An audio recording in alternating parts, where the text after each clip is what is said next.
All right, so I guess we'll start. I have no idea where I am now. I thought I was at home, but I'm not. And it's full of strangers. What the hell you're all doing here? Okay, well, I thought this time that I would actually cover some of the biblical stories.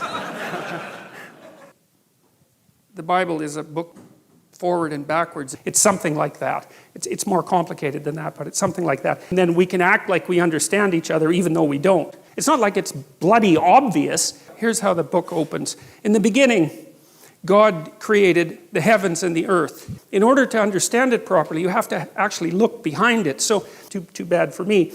There's no getting away from that story. Romance and adventure, that's about it. And the heroic warrior who slays the enemy, right? And of course, that's not precisely a politically correct representation of the hero in modern times. And well, and no wonder, but you play a video game where that's happening, or you watch a movie where that's happening, or you read a book where that's happening, and it captures you, even if you're atheistic and your only religion is Star Wars, you know, and has a dark side. And it's still, well, really, right? It still captures your imagination, and you act like someone who's possessed by religious fervor when you line up for 3 days to be the first one into the theater, you know, and all the while claiming that you're atheistic to the core. It's like, without form and void is this chaotic trust. You can see that, for example, with what happened with eBay, which I think was a kind of miracle, because what should have happened with eBay was that you sent me junk and I sent you a check that bounced, right? And that was the end of eBay. But if you have a relationship with someone, it's predicated on trust. And trust is what enables us to look at each other without running away screaming. Chimpanzee full of snakes, that's what a human being is. And all the snakes come forth very, very rapidly. Incredible complexity. Okay, who were you? And I thought I knew you. But I didn't know you at all. And I never knew you. You were someone else. And that means I'm someone else. I'm some sort of blind sucker or the victim of a psychopath, or someone who's so naive that they can barely live. And I don't understand anything about human beings, and I don't understand anything about myself. I'm in a house. I don't know what I'm going to do tomorrow or next week or next year. It's like, and that's a terrifying thing. Go and interact with that state the second that we can manage it. It's definitely the case that if you want a human being to muck around with something, the best thing to do is to tell them not ever to do it, have anything to do with it, which is, of course, something you know if you have teenagers or even children, or if you know anything about yourself or your partner. You know, there's something wrong with you because almost everyone has at least one really terrible thing wrong with them. And if you don't, hey, you will, so, you know.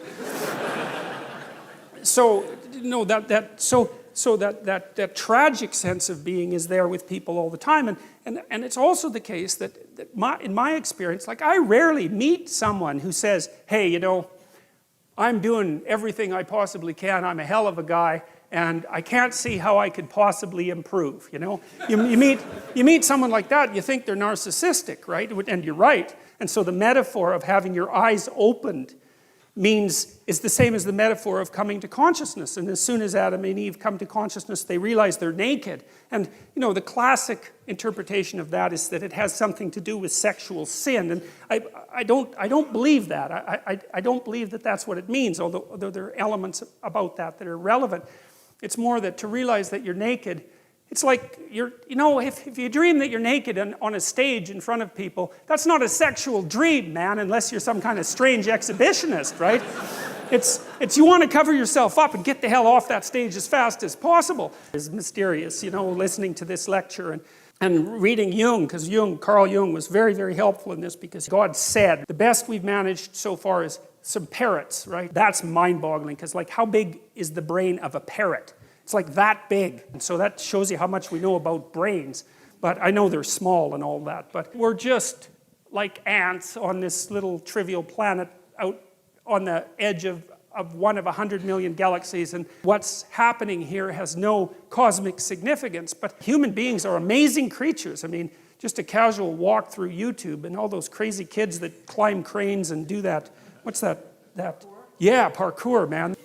You do it like this. That stuff's unbelievable, you know? I mean, human beings are crazy, crazy animals. There's almost nothing we can't do. And even if they are cosmically trivial, the rocks don't care what you think. Well, who cares what the rocks think? First, they don't think. So Heidegger, for example, who's a philosopher who is neutral with regards to our existence. We're not. I'm a psychoanalyst. I read my YouTube comments sometimes, you know, and I've always been annoyed that, you know, because I've heard like sort of radical, clueless environmentalists say things like the planet would be better off without people on it, which is something that, like, you just cannot say that. If you say that and listen to yourself, you should like go to a monastery for like 3 years and never say a word and have a shower every 10 minutes until you've learned your lesson properly.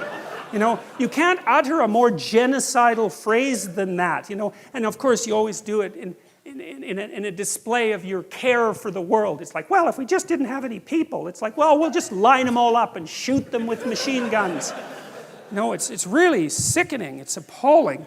And there's a hatred for humanity that's at the bottom of it. And I mean, you can kind of understand why, because we're messy and, you know, we don't clean up after ourselves and, you know, we're like raping the rainforests and that sort of thing. But I do have some sympathy for people because, you know, we're hell on Mother Nature, but she certainly returns the favor. So it's like we're not all like rapacious, greedy monsters who are bent on just devouring everything in our path, you know. It's a little bit more complicated than that.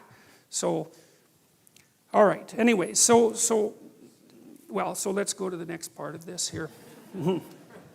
Well, we'll leave that for a little later. Because that doesn't make any sense at all, really. So